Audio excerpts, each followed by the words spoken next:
Hello, guys and girls. You're tuned in to a Siege cast. Today. I have three special visitors. I have Elijah Jenkins, Hi. Nikki Tucker, Hi. and the one and only Coach Steve Ritter. Today we're gonna talk about a little bit with basketball and how technology is implemented in that. So we're gonna talk about a little bit about the season right now. Elijah, how you think your season went? I thought it was a okay season. Thought we definitely could have done better, but I was proud of the way we came in and competed every single day. Kept a good attitude about us. Nikki? Yeah, I have to agree. It wasn't the season we wanted. We finished fifth in the conference, and I think we definitely could have made a better run in the tournament had we been more prepared throughout the season. Just on our end, on the team's end, just getting ready for different games and stuff. So we're young, we're learning, and it should be a good next few years. So. Coach? I enjoyed this year's team. The guys on it. I thought we did great effort. Trying to find the right combinations were a little bit challenging. We had a lot of young people. We did something I don't think anyone's done in the Sunshine State Conference, and that's to have 7 to 8 freshmen on our roster. So it's good because we got a lot of good people coming back. But if you're going to win in this league, you win with veterans. That's been pretty much proven. So we got some guys that are going to be going from young people to veterans. So I'm looking forward to the future for us. You've been doing this a long time, huh, Coach? No, man. Everybody's familiar, but your story a little bit. At least most people.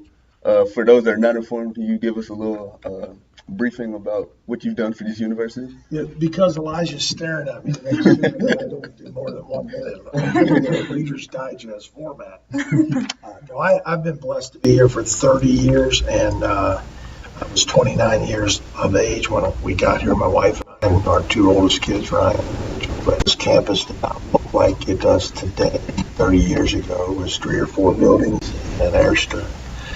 And so I'm just blown away with the growth and the kind of university we all get to be part of today.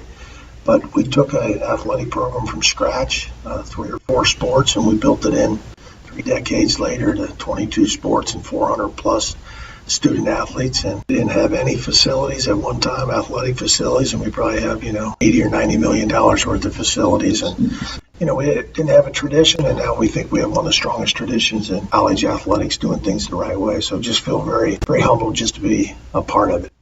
Yeah, for sure. So in those few years, I bet you've seen a lot of things just implemented technology-wise.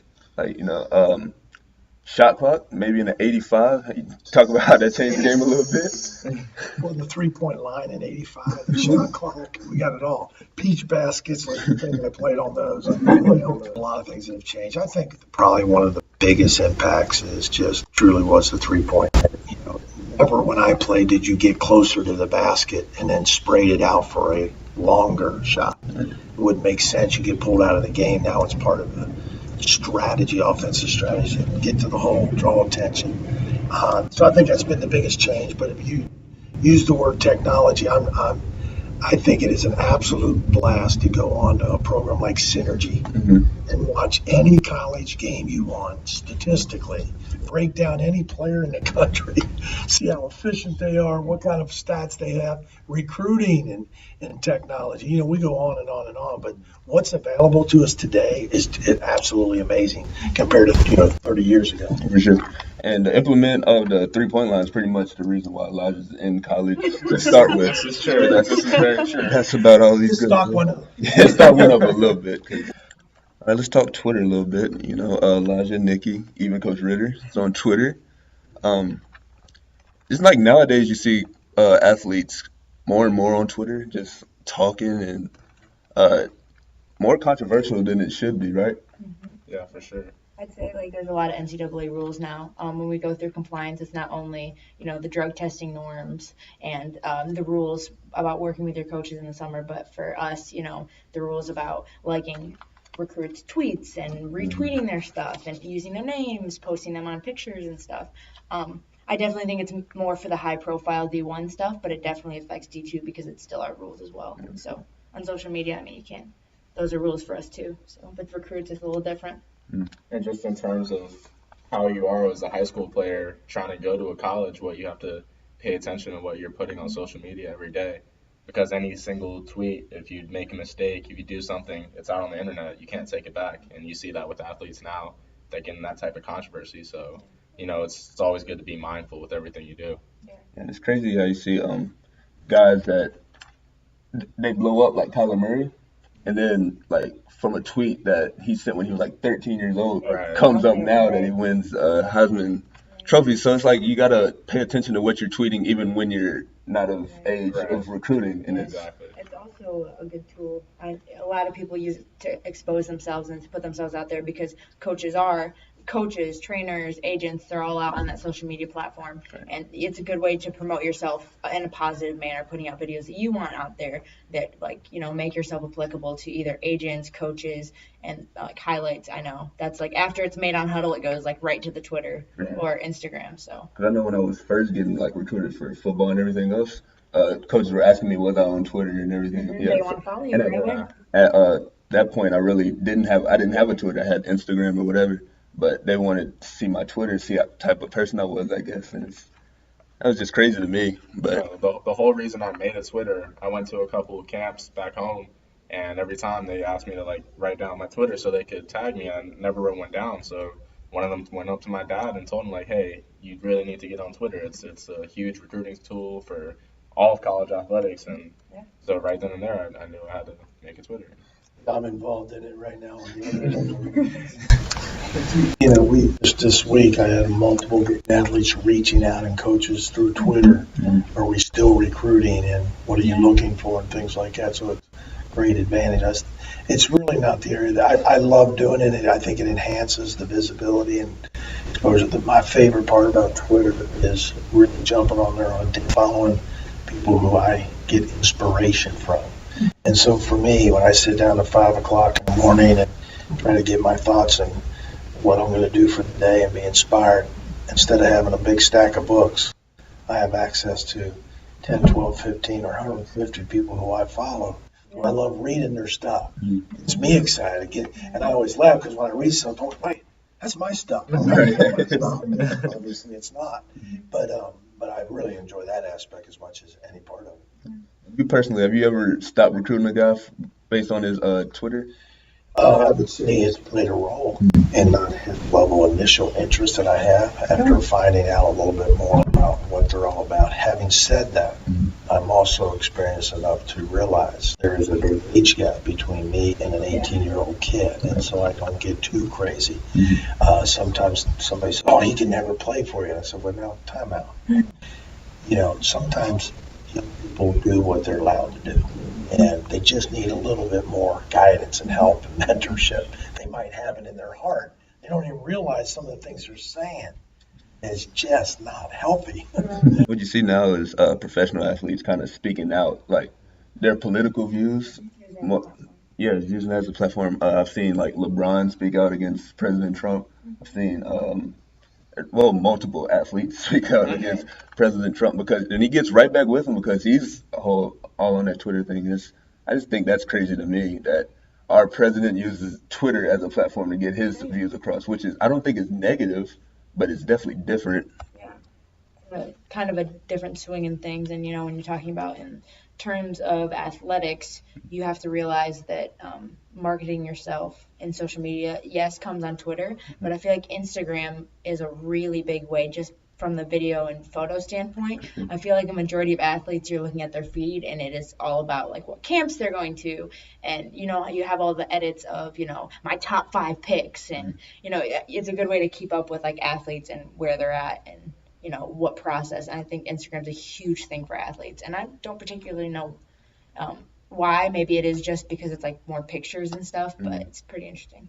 And I think what you were talking about in terms of speaking your political views on Twitter, I mean, that's one thing talking about with the whole President Trump back and forth. But another thing, when things happen like, tragedies in the news and things like that, just when you see all these athletes tweeting out support for whatever it is, whether it's Parkland, whether it's Houston floods, whatever the case may be, there's people out there showing support, bringing awareness to the topic that's not necessarily, it's not always in a negative biased light. It's just, let's get this out. Let's let more people know about it. And since they have millions of followers, you have all these people on Twitter that are becoming aware of this and knowing the importance of it now. So I think it's really good. And I think a lot of athletes see social media as kind of a distraction. As you see, like when the playoffs roll around, you get Steph Curry, guys like LeBron, KD, all these guys. LeBron's not in the playoffs. Well, LeBron's not in the playoffs this year, but usually he goes dark mode, as he calls it, and just stays off of social media while it's during the playoffs. Do you guys feel like social media is a distraction any? I think yes, in terms of productivity when it comes to obtaining a goal in a short period of time. I'm going to bring it back to like time management with athletes. I know that like if I do not put my phone down during homework, it periodically gets picked up. Right. And when you're minimized in time, you have to move that away and you have to focus. And just the whole time management aspect that comes with being an athlete, it does become a distraction at times because you do definitely have like a more slim window when it comes to getting things done. And then, it's just got to be, sit down for a little bit when you have slim time management. Yeah, and I think as a whole, when you talk about the age that kids are getting on Twitter and the stuff they're seeing from the ages of 13, 14, 15 years old, I think even if it's not affecting their performance, it can affect the things they do on the court. Because I saw a video maybe 2 weeks ago of a middle schooler, that had five, six buckets in a row on a kid, and he picks the ball up, acts like he's signing it, and throws it in his face. Like, where do you get that from? And now it's all over Twitter, and now, for whatever reason, people think cool thing. it's a cool thing now, and people want that attention. So even if it's not affecting their performance, it's affecting what they're doing on the court, like outside of just making plays. Sometimes it's all about getting noticed and flashy, getting exactly. I want to be on Instagram. Right. What do you think of the transition with the game from, fundamental, that adds a 3-point line and then becomes all, dunks and how the game's transitioned? I'm still old school where fundamentals is still the name of the game. And unfortunately, it's not as emphasized as much in kids starting to play basketball for, and the coaching and good, bad, or ugly, it just all depends on where you come from. I just look at where I grew up. It was great coaching when I was 5 years old because we literally had college players who had graduated, came back to live back in our community. They were coaching the 5th and 6th grade teams, and then you have a kid who's been out of college playing basketball as a college player. He's working hard to be a high school assistant at age 30, and he's paying his dues so he could be a head high school coach at age, whatever. We've got situations that we've got high school coaches who are 23 years old, head coaches right out of college, and that's hard because not for that particular, but just the loss of the art of just executing the fundamentals is sometimes hard for me because I think we have gotten away from how to play the game. Last thing I would say on that, which is I think pretty cool. So last year, people were bad-mouthing Virginia because, man, that old school. Oh, yeah. That was. It's always villainy. You can't win like that anymore, right? You Go get buckets. And I get it. I'm just being. Now all of a sudden they fight through. They win a national title. Now everybody's talking about. Right. They move the ball on the street. Yeah. So what's it going to be next year? Right. What's going to happen? Who's going to win it? Well, that's the style. It's the pressing style. Whatever it may be. Yeah. So I just think it's interesting to see how it's continuing to change. And coming from like a woman's standpoint, the women's game is not as athletic. I think that you guys as men get the brunt of the athleticism and the fast play and the dunks, and like women don't necessarily have that. And so maybe it's just the Midwest route, but like fundamentals were a huge emphasis in my play growing up. And that's also because I had a college coach when I was like in 5th grade all the way until my senior year of high school. So you do get more of the emphasis in women's sports, but I think that honestly with implementation of men's basketball transitioning to this really fast-paced game, women want to keep up. I've seen girls do some crazy athletic things. I mean, we had a girl in the dunk contest this year. So, I think we're making huge strides, and I think that as women, the social platform is really good especially for sports, to see young girls. They get to see that, just because I'm a girl, it doesn't mean that I can't dunk or I can't do this. You get that good positive platform for girls to see more women, playing sports and being successful. And so it, helps women want to do that. And on that note, you also see things like where Steph Curry, the girl that messaged him on Twitter talking about how they didn't have stuff like his shoes in women's sizes, and he makes that change, gets them a custom pair of shoes, and it's good to see how not just women supporting other women, but male athletes also supporting that and bringing that equality to the front and making it a priority. So. And if not for social media, that would not happen. So there's definitely positives and negatives, but so we're gonna wrap this up. I appreciate you guys coming. Guys, can you give me a little preview for next year? What's expected and what do you think is going to happen for next year? I would say that my first impression for next year is that I will be dunking the ball a lot and throwing a lot of alley-oops to my guy CJ. But we'll just have to see. You guys are gonna have to come out and see us play. Same. Just come out to the games. I know not as much dunking, but definitely, hopefully, a lot of winning. We're gonna be a little bit older this year and this next year, and then a little bit bigger. So hopefully, you won't see me at 5.